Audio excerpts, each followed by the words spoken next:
So hello my dear lovely student, आप सभी का वेलकम है पीपीआई ट्यूटोरियल के यूट्यूब चैनल पे।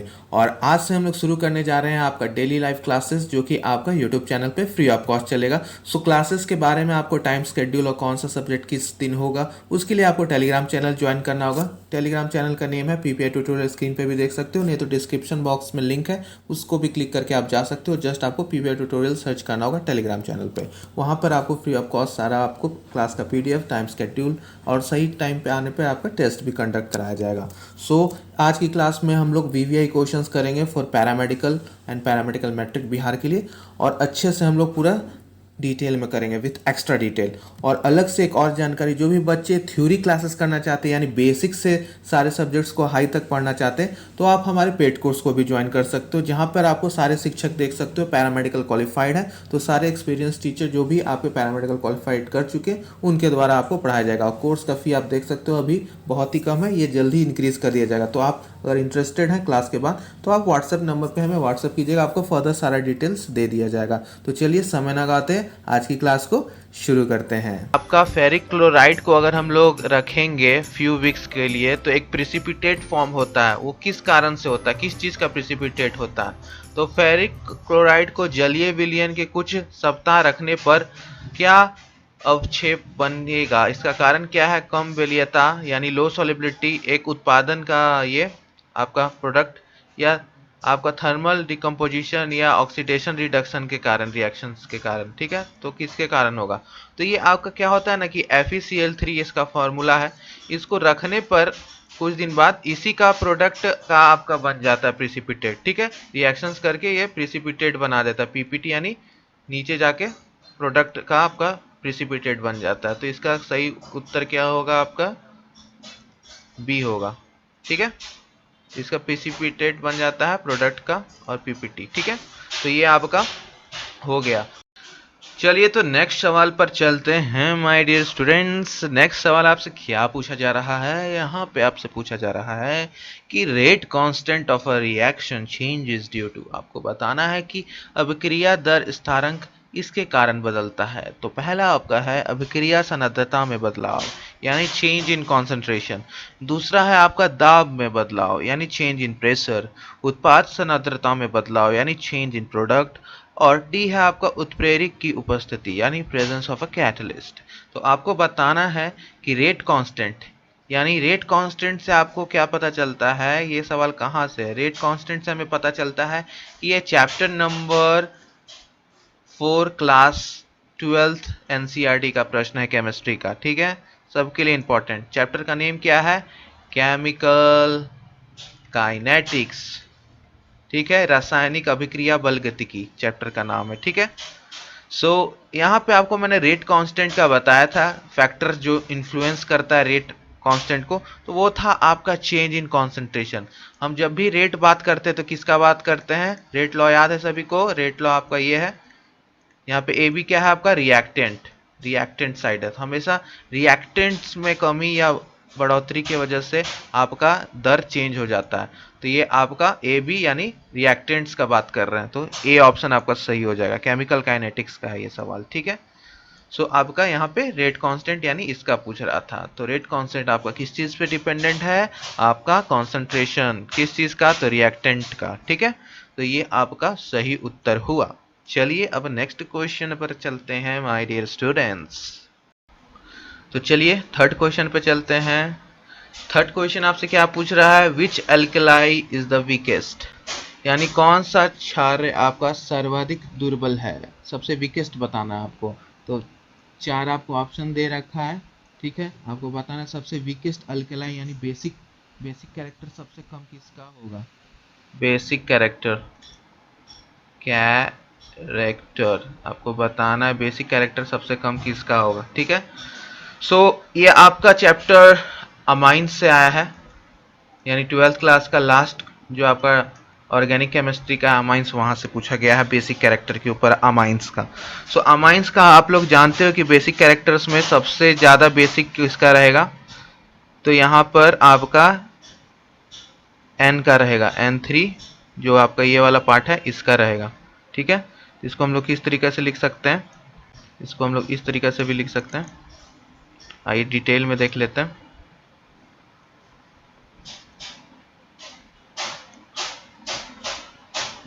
CH3 होल थ्राइस N, ये आपका 3rd डिग्री प्राइमरी अमीन्स हो गया, ठीक है। ये सबसे ज़्यादा बेसिक कैरेक्टर देगा। उसके बाद 2nd डिग्री, ये आपका 2nd डिग्री हो गया, ठीक है, ये 2nd डिग्री है। फिर उसके बाद 1st डिग्री इसको बोलेंगे। और उसके बाद अगर NH3 भी रहता है यानी अमोनिया तो सबसे कम, ठीक है। तो सबसे ज़्यादा ये, फिर 2nd degree, 3rd degree, 2nd degree, 1st degree amines, ये सारा अमाइंस है डिग्रीज में, ठीक है, अमाइंस।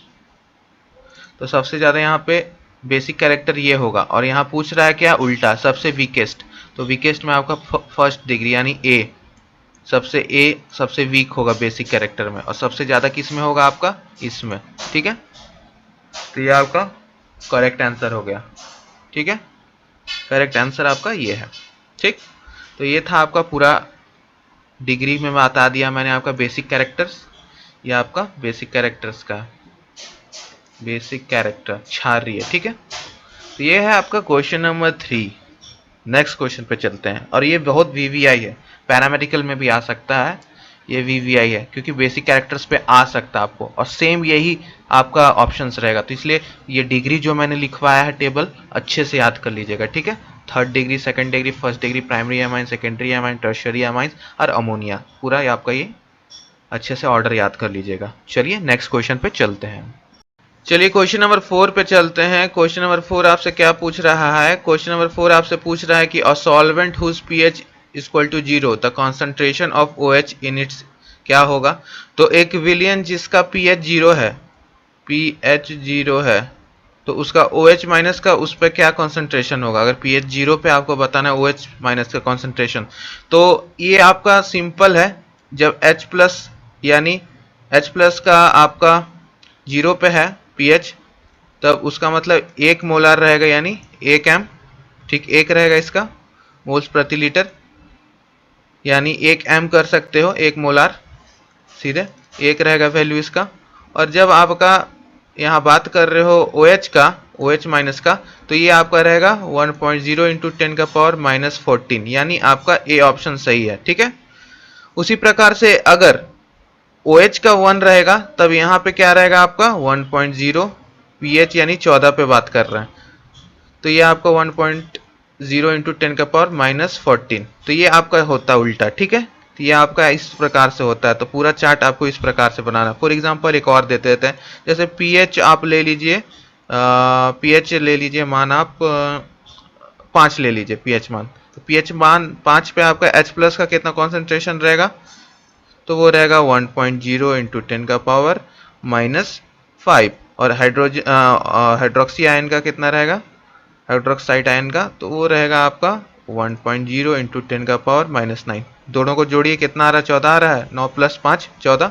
इस प्रकार से आपको करना है। एक और चलिए, pH हम लोग ले लेते हैं 9, तो pH 9 लीजिएगा तब आपका यहाँ कॉन्सेंट्रेशन क्या आएगा 1.0 इंटू 10 का पावर माइनस 9, और इधर कितना आ जाएगा 1.0 इंटू 10 का पावर 5, ठीक है, माइनस 5, ठीक है। तो फिर 14 आ गया जोड़ने पे दोनों का पावर।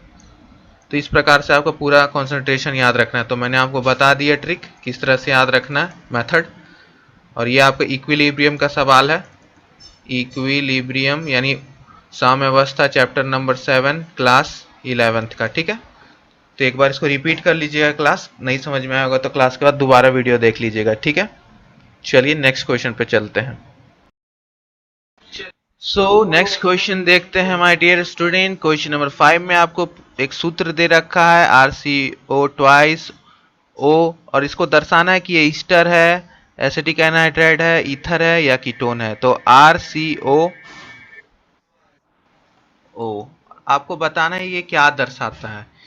ईस्टर, A यानी Easter, B acidic anhydride, acidic anhydride, ether, और डी कीटोन। तो माय डियर स्टूडेंट, कल ही मैंने ये आपको प्रीवियस ईयर जो पैरामेडिकल डेंटल का कराया था, इसी टाइप का क्वेश्चंस था। सो ये रिपीटेड प्रश्न है, क्वेश्चन नंबर 5 रिपीटेड प्रश्न है। प्रीवियस वीडियो जाके देखिए, ये आपका आ रखा है 2018 वाले पैरामेडिकल डेंटल में। तो ये 17 का क्वेश्चन है जो 18 में रिपीट हुआ है। सेम डिटो क्वेश्चंस नहीं है, बस आपका ऑप्शन सेम है, पैटर्न सेम है और टॉपिक भी सेम है। वहाँ पे आपको पूछा गया था ईथर का और यहाँ पूछ रहा है आपका ये वाला, ठीक है। और जिन्होंने अभी तक बाकी क्लासेस नहीं देख रहे तो पॉलिटेक्निक का अलग से मैंने प्लेलिस्ट बना दिया है और पैरामेडिकल का अलग से प्लेलिस्ट बना दिया है, जाके देखिए प्लेलिस्ट को, प्लेलिस्ट सेक्शन में। तो अच्छे से मैंने प्लेलिस्ट बना दिया है सभी का, ठीक है। और इसको डिस्कस कर लेते हैं, तो एक एक करके सबको जानते हैं। तो ईस्टर कैसे बनता है? तो ईस्टर आपका ये है जनरल फार्मूला ईस्टर का, ठीक है। ये है आपका ईस्टर का जनरल फार्मूला, जनरल सूत्र। ईथर का क्या है आपका, कल ही बताया था मैंने, आज भी बता रहा हूँ। ये है आपका ईथर, ठीक है। एसिडिक एनहाइड्राइड का क्या बताया था? एसिडिक एनहाइड्राइड का क्या बताया था मैंने? तो उसका मैंने बताया था आपको ये R C double bond O, ठीक है, डबल बॉन्ड ओ, फिर ये आपका जुड़ा रहेगा एक ओ से, फिर ये C double bond O R, ठीक है। ये आपका एसिडिक एनहाइड्राइड हो गया, जो कि आपका ऑप्शन का करेक्ट आंसर है, यानी बी इसका करेक्ट आंसर होगा। यहाँ देख सकते हो RCO, यानी RCO, ठीक है, ट्वाइस। और ये जो कि आपका ये ट्वाइस हो गया और ये जुड़ा हुआ है ओ से, ठीक है। तो करेक्ट आंसर आपका एसिडिक एनहाइड्राइड हो गया। ये है आपका एसिडिक एनहाइड्राइड। कीटोन का भी चलिए देख लेते हैं। कीटोन का क्या होता है? सी डबल बॉन्ड ओ, दोनों तरफ चेनिक, ठीक है। ये आपका कीटोन हो गया, ठीक है। तो आई होप आपको ये वाला क्वेश्चन समझ में आ गया, जो कि रिपीटेड प्रश्न है, तो इसको VVI कर लीजिए। चारों का सूत्र, ईस्टर का, ईथर का, आपको एसिटिक एनहाइड्राइड और कीटोन, चारों का आपको सूत्र याद होना चाहिए। और जितना भी है आपका कार्बोक्सिलिक एसिड है, ठीक है, सबका याद हो जाना चाहिए, ठीक है। अमाइंस है, बहुत सारा है, सारा लिस्ट आप ऑर्गेनिक, जनरल ऑर्गेनिक केमिस्ट्री यानी क्लास 11 का GOC में जाके केमिस्ट्री का सारा का आप लोग जनरल सूत्र याद कर लीजिएगा, ठीक है। चलिए नेक्स्ट क्वेश्चन पे चलते हैं। चलिए नेक्स्ट क्वेश्चन पे चलते हैं। क्वेश्चन नंबर 6 आपसे क्या पूछ रहा है? Stainless steel. स्टेनलेस स्टील में आपको बताना है Fe आयरन के अलावा आपका कौन सा मेटल्स प्रेजेंट रहता है। यानी ये एलॉयज से क्वेश्चन है आपका। एलॉयज मिश्र धातु के ऊपर ये सवाल पूछा गया है आपका। मिश्र धातु मैंने आपको बता रखा है, बहुत इंपॉर्टेंट है आपके लिए। तो मिश्र धातु के ऊपर आपको बताना है कि स्टेनलेस स्टील में आपका Fe के छोड़कर और कौन कौन से तत्व रहते हैं। तो Fe रहता है स्टेनलेस स्टील में, क्रोमियम रहता है उसके बाद आपका, ठीक है, और उसके बाद निकिल रहता है, ठीक है। तो डी ऑप्शन आपका करेक्ट हो गया। यानी आपका स्टील किस चीज़ का अलॉय है? स्टील आपका आयरन, यानी iron plus carbon plus chromium plus निकल, इसका अलॉयज है, ठीक है। तो डी आपका करेक्ट हो गया। अब आपको मैं होमवर्क दे रहा हूँ, कमेंट बॉक्स में बताना है गन मेटल किसका अलॉय है विथ परसेंटेज। स्टील में भी सबका परसेंटेज आपको कमेंट करना है। फिर आपका कमेंट करना है ब्रास का, फिर ब्रॉन्ज का, ये चारों का आपको परसेंटेज आपको और विथ कंपोजिशन कौन कौन सा मेटल्स प्रेजेंट होता है आपको करना है। और एलॉयज मैंने आपको बहुत बार बता चुका है कि इससे क्वेश्चंस रहता है, तो ये बहुत इंपॉर्टेंट है। सारे एलॉयज आपको gun metal, bell metal, gun metal हो गया, ब्रास, ब्रॉन्ज, स्टील, ये सब आपको बेविट मेटल, सोल्डर, ये सब का आपको आना चाहिए, ठीक है। एलॉयज बहुत इंपॉर्टेंट होते हैं सभी के लिए, पैरामेडिकल, पॉलिटेक्निक में तो खासकर, ठीक है, पैरामेडिकल, डेंटल में, यूपी, झारखंड, बिहार, तीनों के लिए, ठीक है। एलॉयज बहुत महत्वपूर्ण है, तो इसको अच्छे से आप लोग याद कर लीजिएगा, ठीक है, पूरा जितना भी मैंने बताया अभी, ठीक है। नोट करके सबका परसेंटेज और उसका कंपोजिशन किस किस चीज़ से बना है और उसमें कितनी मात्रा में उपस्थित रहता है। So you have to remember all of these things. Okay, now we will move to our next question, that is question number 7. Okay my dear students, let's move to our next question. So चलिए next question पे चलते हैं my dear students. Question number 7 आपसे पूछ रहा है, it is also often found in food soda.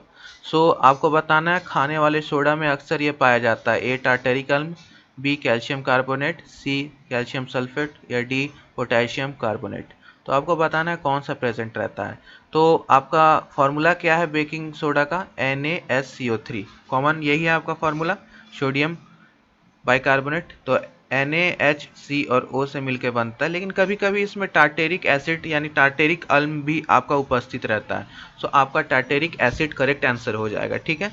तो tartaric acid आपका सही आंसर है। तो इस टाइप के क्वेश्चंस आपका बेकिंग पाउडर, बेकिंग सोडा, ये भी रिपीटेड प्रश्न हो गया। ये भी 2018 वाला पैरामेडिकल डेंटल में आगे रिपीट हुआ है, तो ये आपका रिपीटेड में मैं इसको डालूंगा। अब gypsum, plaster of Paris, cement, ये सब आपको कमेंट करके बताना है इसका कॉम्पोजिशन और केमिकल फार्मूला, सॉरी, क्या होता है। आपको कमेंट करना है, लाइव चैट में नहीं, कमेंट में आपको बताना है, ठीक है। तो कमेंट। चलिए तो नेक्स्ट क्वेश्चन पे चलते हैं my dear students. Next question आपसे क्या पूछ रहा है? नेक्स्ट क्वेश्चन आपसे पूछ रहा है which is the bad conductor of heat. धातु में यह सबसे बुरा ताप का चालक है। तो 4 ऑप्शन दे रखा है, आपको सबसे बुरा चालक बताना है। तो आपका ऑप्शन ए है tin, B PB lead, aluminium, C और डी आयरन। तो आपको बताना है कौन सबसे बुरा चालक है। तो सबसे बुरा चालक कौन सा होगा हीट का? तो आपका सही उत्तर होगा आपका लीड, बी आपका लीड आपका सबसे बुरा चालक है यहाँ पे, ठीक है। और इस टाइप का आपका bad conductor, good conductor of heat, electricity के ऊपर भी आपका सवाल आ सकता है, तो कर लीजिएगा। और एल्यूमिनियम, टिन और यहाँ पे आयरन सब सारा गुड कंडक्टर ऑफ हीट है, ठीक है। नेक्स्ट क्वेश्चन चलते हैं। क्वेश्चन नंबर आपसे 9 क्या पूछ रहा है? Hg is obtain from cinnabar by this method. यानी Hg को सिनेबार के किस विधि से प्राप्त किया जाता है? ऑक्सीजीकरण, अपयचन, या आपका सी ऑप्शन फेन फॉल्विन विधि, या डी आपका नस्थापन। तो आपको करेक्ट आंसर क्या होगा? आपका ए होगा, ऑक्सीडेशन। क्या हो जाएगा आपका? ऑक्सीडेशन, ठीक है। ऑक्सीडेशन से क्या होता है आपका कि आपका जो ओर होता है, क्योंकि मैंने बता रखा ओर के ऊपर आपका सवाल पूछा जाता है। 2020 में भी आपका आयरन ओर के ऊपर पूछा गया था कि आयरन में सबसे अशुद्धि के रूप में कौन सा तत्व पाया जाता है, तो वो था कार्बन। तो यहाँ पे ओर से आपका सवाल हमेशा रहता है, तो ओर्स के ऊपर ये सवाल था। और ये होता क्या है कि आपका जो रहता है HgS के फॉर्म में रहता है सिनेबार में, ऑक्सीजन के प्रेजेंस में आपका ऑक्सीडेशन कराया जाता है, HgO प्लस SO2 बनाया जाता है, ठीक है। SO2 तो गैस बन के निकल जाता है, फिर HgO को आगे फर्दर प्रोसेस किया जाता है हीट देके, और हीट इसको देके हम लोग Hg निकालते हैं इससे, ठीक है। तो वो रिएक्शंस भी देख लेते हैं। क्या होता है आपका 2HgO रहता है हीट देने पे, या आपका 2Hg प्लस O2 देता है, ठीक है। रिएक्शन भी बैलेंस हो गया, तो ये आपका रिएक्शन था, ठीक है। थोड़ा सा मैंने आज हो सकता है आपको फास्ट पढ़ाया हो, तो आप एक बार जाके रिपीट पे वीडियो देख लीजिएगा। स्लो भी कर सकते हो, यूट्यूब पे फीचर दे रखा है, तो 0.75x स्पीड पे करके देख लीजिएगा, स्लो हो जाएगा, ठीक है। तो ये था आपका क्वेश्चन नंबर 9। अब आपका वो घड़ी जब क्वेश्चन नंबर 10 आएगा, तो इस पर एक छोटा सा सॉन्ग आप लोगों के लिए, जो क्लास अंत तक देखे हैं सिर्फ उनके लिए। जिसका तुम्हें था इंतजार, जिस क्वेश्चन के लिए था दिल बेकरार, अरे जिस क्वेश्चन के बाद हो जाएगी क्लास खत्म यार, इसके बाद यहाँ से नहीं आपको है जाना, इसके बाद प्लेलिस्ट में जाकर सारा प्रीवियस ईयर कर जाना है। तो चलिए अब हम लोग नेक्स्ट क्वेश्चन यानी आखिरी क्वेश्चन पे आ जाते हैं। आखिरी क्वेश्चन आपसे क्या पूछ रहा है? यहाँ पूछा जा रहा है आपको कि the reactions for giving foul smell to the oil is the presence of. तेलों की विकृत गंध देने का कारण क्या है, किसकी उपस्थिति से होता है? तो ए आपका CC डबल बंध, H बंध के कारण, OH समूह के कारण, या ईस्टर बंध के कारण। तो आपको बताना है कि ऑयल्स में जो आपका गंध आता है फॉयल कुछ दिनों के बाद, वो किस कारण से आता है। तो अनप्लेजेंट स्मेल का कारण क्या है ऑयल्स और फैट्स में? तो वो होता है एरियल ऑक्सीडेशन, यानी ऑक्सीडेशन के कारण। सबसे पहले तो आपका ये हो गया उत्तर कि ऑक्सीडेशन हो जाता है उस चीज़ का, ठीक है। ऑक्सीडेशन हो जाता है, तो उसको अलग भाषा में हम लोग क्या बोलते हैं? रैंसिडिटी, ठीक है। तो ये किस वजह से होता है ऑक्सीडेशन आपका?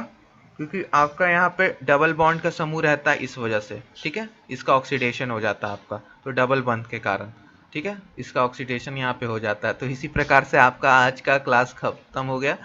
क्लास करने के बाद जाके प्लेलिस्ट में जिसका नहीं हो रखा है complete previous year polytechnic paramedical दोनों का कर लीजिएगा, प्लेलिस्ट बना हुआ है, ठीक है। चलिए इसी तरह नेक्स्ट क्लास में मिलेंगे, तब तक के लिए हंसते रहिए, मुस्कुराते रहिए और पढ़ते रहिए। Keep studying, bye bye. और चैनल सब्सक्राइब करना ना भूलिए, बाय बाय।